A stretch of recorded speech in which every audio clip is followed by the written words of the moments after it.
नमस्कार। आइए सुनते हैं मुंशी प्रेमचंद द्वारा लिखी कहानी वैराग्य। कहानी अच्छी लगे तो इसे एक लाइक करिएगा। चैनल पर नए हो तो सब्सक्राइब कर लीजिएगा। तो लीजिए सुनिए कहानी। मुंशी शालीग्राम बनारस के पुराने रईस थे। जीवन वृत्ति वकालत थी और पैतृक संपत्ति भी अधिक थी। दशाश्वमेध घाट पर उनका वैभव अन्वित गृह आकाश को स्पर्श करता था। उदार ऐसे कि 25-30 हजार की वार्षिक आय भी व्यय को पूरी न होती थी। साधु ब्राह्मणों के बड़े श्रद्धावान थे। वे जो कुछ कमाते वह स्वयं ब्रह्मभोज और साधुओं के भंडारे एवं सत्य कार्य में व्यय हो जाता। नगर में कोई साधु महात्मा आ जाए वह मुंशी जी का अतिथि। संस्कृत के ऐसे विद्वान कि बड़े बड़े पंडित उनका लोहा मानते थे। वेदांती सिद्धांतों के वे अनुयायी थे।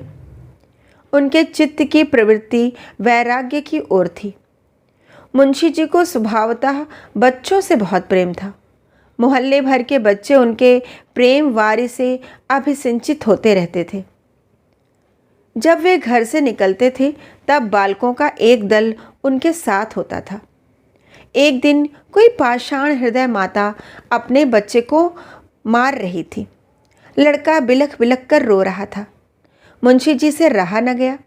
दौड़े, बच्चे को गोद में उठा लिया और स्त्री के सम्मुख अपना सिर झुका दिया। स्त्री ने उस दिन से अपने लड़के को न मारने की शपथ खा ली। जो मनुष्य दूसरों के बालकों का ऐसा स्नेही हो वह अपने बालक को कितना प्यार करेगा, सो अनुमान से बाहर है। जब से पुत्र पैदा हुआ मुंशी जी संसार के सब कार्यों से अलग हो गए। कहीं वे लड़के को हिंडोल में झुला रहे हैं और प्रसन्न हो रहे हैं, कहीं वे उसे एक सुंदर सैर गाड़ी में बैठाकर स्वयं खींच रहे हैं। एक क्षण के लिए भी उसे अपने पास से दूर नहीं करते थे।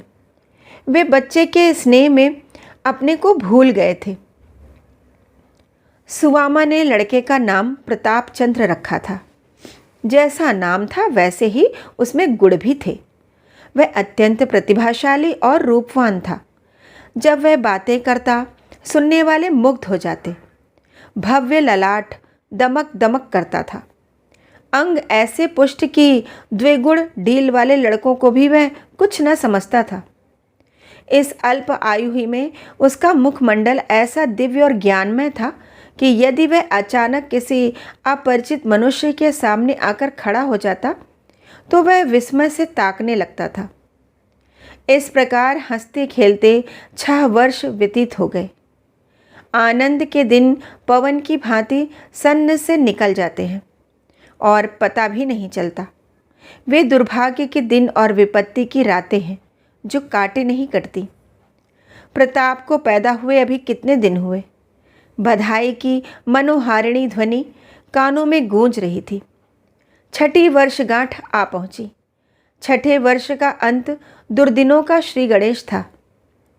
मुंशी शालीग्राम का सांसारिक संबंध केवल दिखावटी था। वह निष्काम और निस्संबंध जीवन व्यतीत करते थे। यद्यपि प्रकट वह सामान्य संसारी मनुष्यों की भांति संसार के क्लेशों से क्लेशित और सुखों से हर्षित दृष्टिगोचर होते थे, तथापि उनका मन सर्वथा उस महान और आनंदपूर्व शांति का सुख भोग करता था जिस पर दुख के झोंकों और सुख की थपकियों का कोई प्रभाव नहीं पड़ता है। माघ का महीना था। प्रयाग में कुंभ का मेला लगा हुआ था। रेलगाड़ियों में यात्री रुई की भांति भर भर कर प्रयाग पहुंचाए जाते थे। 80-80 बरस के वृद्ध जिनके लिए वर्षों से उठना कठिन हो रहा था, लंगड़ाते लाठियां टेकते मंजिल तय करके प्रयागराज को जा रहे थे। बड़े बड़े साधु महात्मा जिनके दर्शनों की इच्छा लोगों को हिमालय की अंधेरी गुफाओं में खींच ले जाती थी, उस समय गंगा जी की पवित्र तरंगों से गले मिलने के लिए आए हुए थे। मुंशी शालीग्राम का भी मन ललचाया। सुवामा से बोले, कल स्नान है। सुवामा, सारा मोहल्ला सूना हो गया, कोई मनुष्य नहीं दिखता। मुंशी, तुम चलना स्वीकार नहीं करती, नहीं तो बड़ा आनंद होता। ऐसा मेला तुमने कभी नहीं देखा होगा। सुवामा, ऐसे मेला से मेरा जी घबराता है। मुंशी, मेरा जी तो नहीं मानता। जब से सुना कि स्वामी परमानंद जी आए हैं, तब से उनके दर्शन के लिए चित्त उद्गिन्न हो रहा है।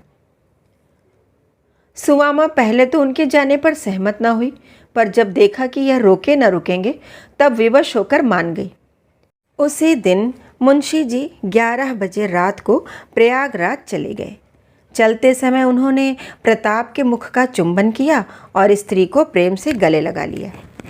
सुवामा ने उस समय देखा कि उनके नेत्र सजल हैं। उसका कलेजा धक से हो गया, जैसे चैत्र मास में काली घटाओं को देखकर कृषक का हृदय कांपने लगता है। उसी भांति मुंशी जी ने नेत्रों का अश्रुपूर्ण देखकर सुवामा कंपित हुई। अश्रु की वे बूंदें वैराग्य और त्याग का आघात समुद्र थी। देखने में वे जैसे नन्हे जल के कण थीं, पर थीं वे कितनी गंभीर और विस्तीर्ण। उधर मुंशी जी घर के बाहर निकले और इधर सुवामा ने एक ठंडी श्वास ली। किसी ने उसके हृदय में यह कहा कि अब तुझे अपने पति के दर्शन न होंगे। 1 दिन बीता, 2 दिन बीते, चौथा दिन आया और रात हो गई। यहाँ तक कि पूरा सप्ताह बीत गया, पर मुंशी जी न आए। तब तो सुवामा को आकुलता होने लगी। तार दिए, आदमी दौड़ाए, पर कुछ पता न चला। दूसरा सप्ताह भी इसी प्रयत्न में समाप्त हो गया। मुंशी जी के लौटने की जो कुछ आशा शेष थी, वह सब मिट्टी में मिल गई। मुंशी जी का अदृश्य होना उनके कुटुंब मात्र के लिए ही नहीं, वरन सारे नगर के लिए एक शोकपूर्ण घटना थी। हाटों में, दुकानों पर, हथाइयों में, अर्थात चारों ओर यही वार्तालाप होता था। जो सुनता वही शोक करता, क्या धनी क्या निर्धन। यह शोक सबको था। उसके कारण चारों ओर उत्साह फैला रहता था। अब एक उदासी छा गई। जिन गलियों से वे बालकों का झुंड लेकर निकलते थे, वहाँ अब धूल उड़ रही थी। बच्चे बराबर उनके पास आने के लिए रोते और हठ करते थे। उन बेचारों को यह सुध कहाँ थी कि अब प्रमोद सभा भंग हो गई है। उनकी माताएं आंचल से मुख ढाँप ढाँप कर रोती, मानो उनका सगा प्रेमी मर गया है। वैसे तो मुंशी जी के गुप्त हो जाने का रोना सभी रोते थे, परंतु सबसे गाढ़े आंसू उन आढ़तियों और महाजनों के नेत्रों से गिरते थे, जिनके लेन देने का लेखा अभी नहीं हुआ था। उन्होंने 10-12 दिन जैसे जैसे करके काटे। पश्चात एक एक करके लेखा के पत्र दिखाने लगे। किसी ब्रह्म भोज में 100 रुपये का घी आया है और मूल्य नहीं दिया गया। कहीं से 200 का मैदा आया हुआ है। बजाज का सहस्त्रों का लेखा है। मंदिर बनवाते समय एक महाजन के 20 सहस्त्र ऋण लिया था, वह अभी वैसे ही पड़ा हुआ है। लेखा की तो यह दशा थी। सामग्री की यह दशा कि एक उत्तम गृह और तत्संबंधिनी सामग्रियों के अतिरिक्त कोई वस्तु न थी जिससे कोई बड़ी रकम खड़ी हो सके। भू संपत्ति बेचने के अतिरिक्त अन्य कोई उपाय न था जिससे धन प्राप्त करके ऋण चुकाया जाए। बेचारी सुवामा सिर नीचा किए हुए चटाई पर बैठी थी और प्रताप चंद्र अपने लकड़ी के घोड़े पर सवार आंगन में टख टख कर रहा था कि पंडित मोटेराम शास्त्री, जो कुल के पुरोहित थे, मुस्कुराते हुए भीतर आए। उन्हें प्रसन्न देखकर निराश सुवामा चौंक कर उठ बैठी कि शायद यह कोई शुभ समाचार लाए हैं। उनके लिए आसन बिछा दिया और आशा भरी दृष्टि से देखने लगी। पंडित जी आसन पर बैठे और सूंघनी सूंघते हुए बोले, तुमने महाजनों का लेख देखा? सुवामा ने निराशापूर्ण शब्दों में कहा, हाँ देखा तो। मोटेराम, रकम बड़ी गहरी है। मुंशी जी ने आगा पीछा कुछ न सोचा, अपने यहाँ कुछ हिसाब किताब न रखा। सुवामा, हाँ अब तो यह रकम गहरी है, नहीं तो इतने रुपए क्या एक एक भोज में उठ गए हैं। मोटेराम, सब दिन समान नहीं बीतते। सुवामा, अब तो जो ईश्वर करेगा सो होगा, क्या कर सकती हूँ। मोटेराम, हाँ ईश्वर की इच्छा तो मूल ही है, मगर तुमने भी कुछ सोचा है। सुवामा, हाँ गांव बेच डालूंगी। मोटेराम, राम राम, यह क्या कहती हो? भूमि बिक गई तो फिर बात क्या रह जाएगी? मोटेराम, भला पृथ्वी हाथ से निकल गई तो तुम लोगों का जीवन निर्वाह कैसे होगा? सुवामा, हमारा ईश्वर मालिक है, वही बेड़ा पार करेगा। मोटेराम, यह तो बड़े अफसोस की बात होगी कि ऐसे उपकारी पुरुष के लड़के बाले दुख भोगे। सुवामा, ईश्वर की यही इच्छा है तो किसी का क्या बस। मोटेराम, भला मैं एक व्यक्ति बता दूं कि सांप भी मर जाए और लाठी भी ना टूटे? सुवामा, हाँ बतलाइए, बड़ा उपकार होगा। मोटेराम, पहले तो एक दरख्वास्त लिखवाकर कलेक्टर साहब को दे दो कि मालगुजारी माफ़ की जाए। बाकी रुपए का बंदोबस्त हमारे ऊपर छोड़ दो, हम जो कहेंगे करेंगे, परंतु इलाके पर आंच ना आने पाएगी। सुवामा, कुछ प्रकट भी तो हो, आप इतने रुपए कहाँ से लाएंगी? मोटेराम, तुम्हारे लिए रुपए की क्या कमी है? मुंशी जी के नाम पर बिना लिखा पढ़ी के 50,000 रुपये का बंदोबस्त हो जाना कोई बड़ी बात नहीं है। सच तो यह है कि रुपया रखा हुआ है, तुम्हारे मुंह से हाँ निकलने की देरी है। सुवामा, नगर के भद्र पुरुषों ने एकत्र किया होगा। मोटेराम, हाँ, बात की बात में रुपया एकत्र हो गया, साहब का इशारा बहुत था। सुवामा, कर मुक्ति के लिए प्रार्थना पत्र मुझसे न लिखवाया जाएगा, और मैं अपने स्वामी के नाम ऋण ही लेना चाहती हूँ। मैं सबका एक एक पैसा अपने गांवों ही के से चुका दूंगी। यह कहकर सुवामा ने रुखाई से मुंह फेर लिया और उसके पीले तथा शोक अवनित बदन पर क्रोध सा झलकने लगा।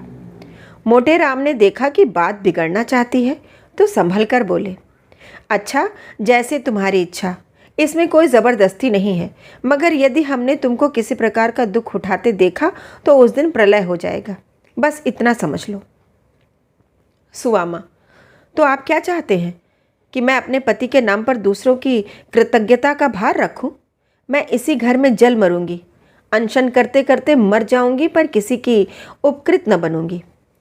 मोटेराम, छी छी, तुम्हारे ऊपर निहोरा कौन कर सकता है? कैसी बात मुख से निकालती हैं?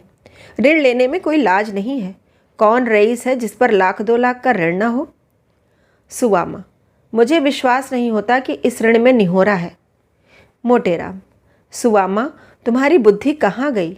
भला सब प्रकार के दुख उठा लोगी, पर क्या तुम्हें इस बालक पर दया नहीं आती? मोटेराम कि यह चोट बहुत कड़ी लगी। सुवामा सजल नैना हो गई।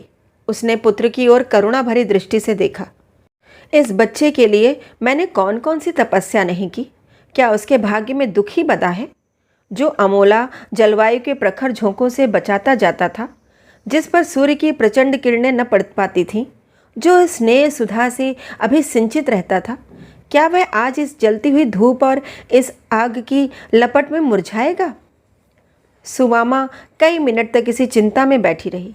मोटेराम मन ही मन प्रसन्न हो रहे थे कि अब सफलीभूत हुआ। इतने में सुवामा ने सिर उठाकर कहा, जिसके पिता ने लाखों को जिलाया खिलाया, वह दूसरों का आश्रित नहीं बन सकता। यदि पिता का धर्म उसका सहायक होगा तो स्वयं 10 को खिलाकर खाएगा। लड़के को बुलाते हुए, बेटा तनिक यहाँ आओ, कल से तुम्हारी मिठाई दूध घी सब बंद हो जाएंगे, रोगे तो नहीं? यह कहकर उसने बेटे को प्यार से बैठा लिया और उसके गुलाबी गालों का पसीना पोंछकर चुंबन कर लिया। प्रताप, क्या कहा? कल से मिठाई बंद होगी? क्यों, क्या हलवाई की दुकान पर मिठाई नहीं है? सुवामा, मिठाई तो है, पर उसका रुपया कौन देगा? हम बड़े होंगे तो उसको बहुत सा रुपया देंगे। चल टक टक, देखो माँ कैसा तेज घोड़ा है। सुवामा की आंखों में फिर जल भर आया। हाँ, इस सौंदर्य और सुकुमारता की मूर्ति पर अभी से दरिद्रता की आपत्तियाँ आ जाएंगी। नहीं नहीं, मैं स्वयं सब भोग लूँगी, परंतु अपने प्राण प्यारे बच्चे के ऊपर आपत्ति की परछाई तक न आने दूंगी। माता तो यह सोच रही थी और प्रताप अपने हठी और मुंहजोर घोड़े पर चढ़ने में पूर्ण शक्ति से लीन हो रहा था। बच्चे मन के राजा होते हैं। अभिप्राय यह कि मोटेराम ने बहुत जाल फैलाया, विविध प्रकार का वाक चातुर्य दिखलाया, परंतु सुवामा ने एक बार नहीं करके हाँ ना की। उसके इस आत्मरक्षा का समाचार जिसने सुना, धन्य धन्य कहा। लोगों के मन में उसकी प्रतिष्ठा दुनी हो गई। उसने वही किया जो ऐसे संतोषपूर्ण और उदार हृदय मनुष्य की स्त्री को करना उचित था। इसके 15वें दिन इलाका नीलामी पर चढ़ा। 50 सहस्त्र रुपये प्राप्त हुए। कुल ऋण चुका दिया गया। घर का अनावश्यक सामान बेच दिया गया। मकान में भी सुवामा ने भीतर से ऊंची ऊंची दीवारें खिंचवाकर 2 अलग अलग खंड कर दिए। एक में आप रहने लगी और दूसरा भाड़े पर उठा दिया। कहानी सुनने के लिए बहुत बहुत धन्यवाद।